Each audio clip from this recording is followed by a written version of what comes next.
আসসালামু আলাইকুম রহমতুল্লাহি ওবারাকাতুহ। মুসলিম ভাই বোনেরা, হিন্দু ভাই বোনেরা, অন্যান্য যে ধর্মাবলম্বী রয়েছেন, আপনাদের সবাইকে জানাচ্ছি অন্তর থেকে আহলান ওয়া সাহলান।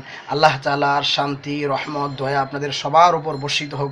আল্লাহ রাব্বুল আলামিন আপনাদের সবাইকে সুস্থ রাখুক, আমিন ইয়া রাব্বাল আলামিন।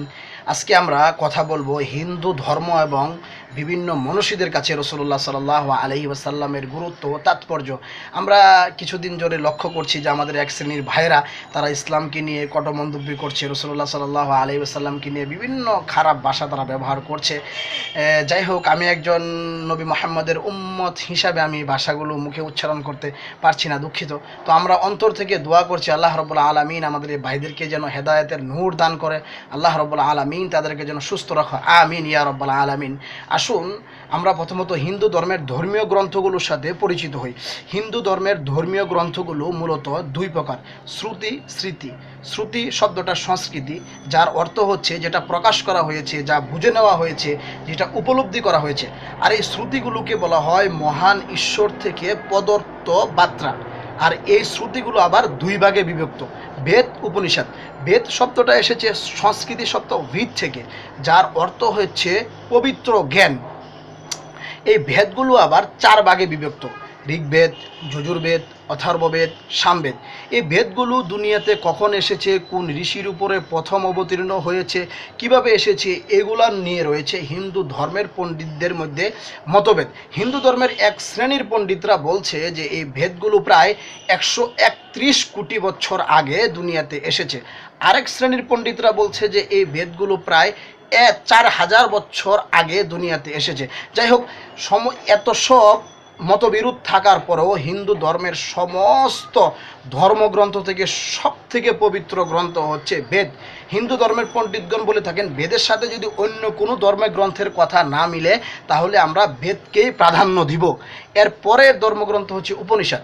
উপনিষদ শব্দটি সংস্কৃতি, যার অর্থ হচ্ছে কাছাকাছি, নিচে বসা। আমরা যখন উস্তাদের কাছে বসে জ্ঞান অর্জন করতাম ওইটাকেই বলা হতো উপনিষদ। উপনিষদের আরেকটি অর্থ রয়েছে জ্ঞান, যা অজ্ঞতাকে দূর করে। দুনিয়াতে মোট 200টি উপনিষদ রয়েছে। হিন্দু ধর্মের সংখ্যা হচ্ছে 180টি। তারপরে ধর্মগ্রন্থ হচ্ছে আপনার স্মৃতি। এই স্মৃতিগুলো মহান ঈশ্বর থেকে প্রদত্ত বার্তা নয়, এই স্মৃতিগুলো শ্রুতি থেকে কম পবিত্র। এগুলো লিখেছে বড় বড় মনি ঋষিরা, বড় বড় মানুষ। এগুলোর মধ্যে রয়েছে বিশ্ব জগতের সৃষ্টি রহস্য, মানুষ কিভাবে জীবন ধারণ করবে ব্যক্তিগত ক্ষেত্রে, সামাজিক ক্ষেত্রে, রাষ্ট্রীয় ক্ষেত্রে। তো এই স্মৃতিগুলোর বিভিন্ন প্রকারভেদ রয়েছে। যেমন পুরাণা, মহর্ষি ব্যাসদেব পুরাণা লিখেছে প্রায় 18টি খণ্ডে। তারপর আপনার রয়েছে মহাকাব্য, মোট 2টি মহাকাব্য, রামায়ণ, মহাভারত। রামায়ণে বিস্তারিত আলোচনা করা হয়েছে শ্রী রামচন্দ্রের জীবন কাহিনী, যা ম্যাক্সিমাম হিন্দু বাইরে জানেন। মহাভারতে রয়েছে আপনার রাজত্ব নিয়ে, গৌরব আর পাণ্ডবদের মধ্যে যুদ্ধ। তারপরে রয়েছে আপনার শ্রীকৃষ্ণের জীবন কাহিনী। এরপরে রয়েছে আপনার ভগবদ্গীতা। ভগবদ্গীতা মহাভারতেরই একটি অংশ। তারপরে রয়েছে আপনার মনুস্মৃতি। অল্প কথায় এই হচ্ছে হিন্দু ধর্মগ্রন্থের যাবতীয় পবিত্র ধর্মগ্রন্থ। আপনারা যদি গবেষণা করেন সংস্কৃতি ভাষার উপরে, হিন্দু ধর্মের গ্রন্থের উপরে, তাহলে আরও বিস্তারিত আপনারা জ্ঞান অর্জন করতে পারবেন ইনশাআল্লাহ। তাহলে আসুন যে আমরা দেখি হিন্দু ধর্মের গ্রন্থে রাসূলুল্লাহ সাল্লাল্লাহু আলাইহি ওয়াসাল্লামকে নিয়ে কি বলা হয়েছে। আপনি যদি পড়েন কল্কি পুরাণা 2 নং অধ্যায় 4 নং অনুচ্ছেদে বলা হচ্ছে তার জন্ম হবে বিষ্ণু ইয়াসের ঘরে। বিষ্ণু ইয়াস শব্দটি হচ্ছে সংস্কৃতি। এর যদি আপনি অনুবাদ করেন তাহলে এর অর্থ দাঁড়াবে ঈশ্বরের পূজারী, আল্লাহর পূজারী। আর এই শব্দটাকে যদি আমরা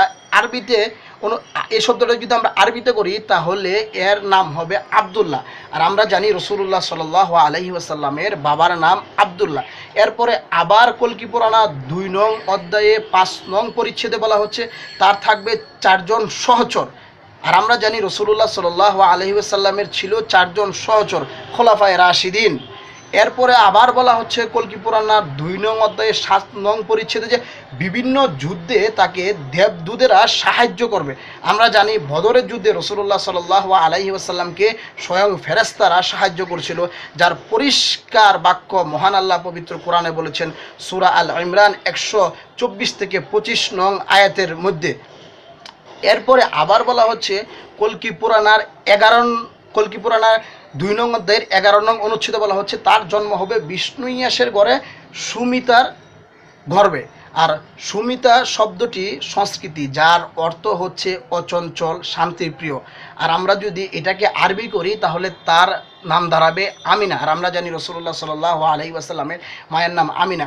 আরও বলা হচ্ছে কল্কি পুরাণ 2 নং অধ্যায়ের 15 নং অনুচ্ছেদে বলা হচ্ছে যে তাইনি জন্মগ্রহণ করবে 12 তারিখে, মাসের 12 তারিখে। আর আমরা জানি রাসূলুল্লাহ সাল্লাল্লাহু আলাইহি ওয়াসাল্লাম জন্মগ্রহণ করেছিলেন রবিউল আউয়াল মাসের 12 তারিখে।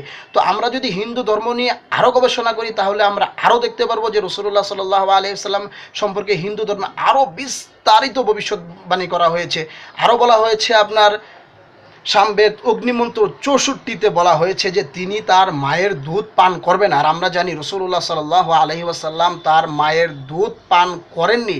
এরপরে আরও বলা হয়েছে আপনার অথর্ববেদে 20 নং গ্রন্থ 21 নং অনুচ্ছেদের 6 নং পরিচ্ছেদে, আবার বলা হচ্ছে অথর্ববেদের 20 নং গ্রন্থ 21 নং অনুচ্ছেদের 7 নং পরিচ্ছেদে বলা হয়েছে তিনি 20 জন নেতাকে পরাজিত করবে। আর আমরা জানি তখন মোটামুটি এই কয়জন নেতাই ছিল মক্কাতে। তারপর আপনি যদি আরও গবেষণা করেন তাহলে আরও দেখতে পাবেন রাসূলুল্লাহ সাল্লাল্লাহু আলাইহি ওয়াসাল্লাম সম্পর্কে আরও বলা হয়েছে আপনার যে তিনি হবে সর্বশেষ ঋষি, তিনি হবে অন্তিম ঋষি, তিনি হবে সর্বশেষ ঋষি। আর কোরআন পরিষ্কারভাবে বলছে সূরা আহজাবের 40 নং আয়াতে, মা কানা মুহাম্মাদুন আবা আহাদিম মির রিজালিকুম ওয়ালাকিন রাসূলুল্লাহ ওয়া খাতামান নাবিয়্যিন ওয়া কানা আল্লাহু বিকুল্লি শাইইন আলিমা। নবী মুহাম্মদ রাসূলুল্লাহ সাল্লাল্লাহু আলাইহি ওয়াসাল্লাম হচ্ছে আল্লাহর তরফ থেকে সর্বশেষ এবং চূড়ান্ত নবী, যা কোরআন পরিষ্কারভাবে বলেছে। তো আমরা হিন্দু ধর্মগ্রন্থ থেকে আমরা রাসূলুল্লাহ সাল্লাল্লাহু আলাইহি ওয়াসাল্লাম সম্পর্কে তার ভবিষ্যৎবাণী আমরা যেভাবে দেখতে পাচ্ছি যে রাসূলুল্লাহ সাল্লাল্লাহু আলাইহি ওয়াসাল্লামকে স্বীকৃতি দিয়েছে স্বয়ং হিন্দু ধর্মগ্রন্থ। সময়ের স্বল্পতার কারণে আমি বিস্তারিত বলতে পারলাম না। তারপরে আমরা যদি এখন লক্ষ্য করি যে বিভিন্ন মনীষীরা রাসূলুল্লাহ সাল্লাল্লাহু আলাইহি ওয়াসাল্লাম সম্পর্কে কি বলেছেন। আপনি যদি চিকিৎসা বিজ্ঞানের ক্ষেত্রে যদি আপনি গবেষণা করেন তাহলে যাদের প্রতিদান গোটা দুনিয়া এখনও দিতে পারেনি, চিকিৎসা বিজ্ঞানের সর্বশ্রেষ্ঠ 2 জন বিজ্ঞানিক ইবনে সিনা আল রাজি। ইবনে সিনার একটি বই রয়েছে আল কানুন ফি তাবিব। এই বইটি যদি আপনারা গবেষণা করেন, এই বইটি ইউরোপের মধ্যে প্রায় 1000 বছরে এই বইটি পড়ানো হয়েছে। তারপরে আপনার রয়েছে অপারেশন সার্জারি বিষয়ে সবথেকে বড় যিনি বিজ্ঞানী আবুল কাসেম জাহরবির একটি বই রয়েছে আত-তাসরিফ। এই বইটি ইউরোপের মধ্যে প্রায় 500 বছর পাঠ্যপুস্তক হিসাবে পড়ানো হয়েছে। ওনাদের মতো এরকম বিজ্ঞানী রাসূলুল্লাহ সাল্লাল্লাহু আলাইহি ওয়াসাল্লামকে স্বীকৃতি দিয়েছেন, রাসূলুল্লাহ সাল্লাল্লাহু আলাইহি ওয়াসাল্লামের আনুগত্য করে দুনিয়া থেকে গিয়েছেন। তারপর হচ্ছে পৃথিবীর সবথেকে বড় ইতিহাসবিদ মাইকেল এইচ হার্ট, তার যে বইটি দ্য 100 মনুষ্য নিয়ে যে বইটি, যার বিকল্প কোনো বই দুনিয়ার কোনো লেখক এখন পর্যন্ত দাঁড় করাতে পারেনি, তার এই দ্য 100 বইয়ের মধ্যে উনি সর্বপ্রথম রাসূলুল্লাহ সাল্লাল্লাহু আলাইহি ওয়াসাল্লামকে নিয়ে এসেছে। সবথেকে মজার কথা হলো উনি নিজে ছিল খ্রিস্টান ধর্মের অনুসারে। উনি রাসূলুল্লাহ সাল্লাল্লাহু আলাইহি ওয়াসাল্লামকে নিয়ে এসে এটাই প্রমাণ করেছে পৃথিবীর সবথেকে চরিত্রবান, পৃথিবীর সবথেকে জ্ঞানী, পৃথিবীর সবথেকে বিদ্বান, পৃথিবীর সবথেকে বড় রাষ্ট্রনায়ক হচ্ছে নবী মুহাম্মদ রাসূলুল্লাহ সাল্লাল্লাহু আলাইহি ওয়াসাল্লাম। যেই বইটার বিপক্ষে কোনো বই গোটা দুনিয়ার কোনো রাইটার এখন পর্যন্ত দাঁড় করাতে পারেনি, পৃথিবী সাক্ষী। এরকম আরও অনেক রয়েছে যা সময় স্বল্পতার কারণে আমরা বিস্তারিত বর্ণনা করতে পারলাম না। পৃথিবীর সর্বপ্রথম রাসায়নবিদ যিনি আছে উনি হচ্ছে জাবের ইবনু হাইয়ান। তার একটি বই রয়েছে কিতাবুর রহমাত। এই বইটি আপনারা পড়ে দেখবেন। ওনার মতো এরকম একজন ব্যক্তিত্ব রাসূলুল্লাহ সাল্লাল্লাহু আলাইহি ওয়াসাল্লামকে স্বীকৃতি দিয়ে গিয়েছে। তো আমরা খুব আবেগের সাথে, আমরা খুব মিনতির সাথে আমরা বলতে চাচ্ছি, আপনারা যে ভাইয়েরা রাসূলুল্লাহ সাল্লাল্লাহু আলাইহি ওয়াসাল্লাম সম্পর্কে, ইসলাম সম্পর্কে কটু মন্তব্য করেছেন, আপনাদের কাছে আমি হাত জোর করে বলছি আপনারা আমার উপরোক্ত কথাগুলোর উপরে গবেষণা করুন, তদন্ত করুন। এই বইগুলো আপনারা পড়াশোনা করে আপনারা বলেন যে আপনারা সুচিন্তিত মতামত দিতে চান। অবশ্যই বাংলাদেশ একটা ডেমোক্রেসি দেশ, এখানে আপনার গণতান্ত্রিকভাবে আপনার কোনো সুচিন্তিত মতামত দেওয়ার অধিকার আপনার আছে। কিন্তু বন্ধু, মতামত মানে কি এই যে আপনি একটা ধর্মকে অকাট্য ভাষায় গালিগালাজ করবেন, যেগুলো আপনারা ইউটিউবে ভিডিও দিয়ে আসছেন।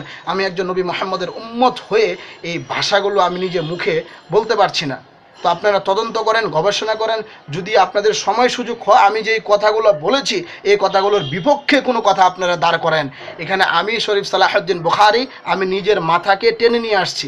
আপনাদের যদি পড়াশোনা আপনারা বলেন যে আপনারা স্টাডি করেন, আপনারা পড়াশোনা করেন, যদি পড়াশোনা করে থাকেন, আমি আপনাদেরকে খুব অন্তঃস্থল থেকে আপনাদের কাছে অনুরোধ করলাম যে আপনারা সুচিন্ত মতামত দেন। এই কথাগুলোর উপরে আপনারা তদন্ত করে যদি পারেন তাহলে আপনারা এই কথাগুলোর ব্যাখ্যা করেন। এরপর আমি মুসলিম ভাই বোনদেরকে বলবো যে যখন একটা ভিডিও ক্লিপসের উপরে লেখা থাকে যে কোনো এক ভাই রাসূল সাল্লাল্লাহু আলাইহি সাল্লামকে নিয়ে কটূক্তি করছে, তখন আপনারা কেন এই কথাগুলোকে শুনেন? আপনারা জানেন যে ভিডিওটা আপনারা অন করলে এখানে বিভিন্ন ধরনের গালিগালাজ করবে, তারপর আপনারা কেন শুনেন? আপনাদেরকে হাত জোর করে বলছি, আপনারা এই ভিডিওগুলো লাইক দিবেন না, কমেন্টস করবেন না, শেয়ার করবেন না, শুনবেন না।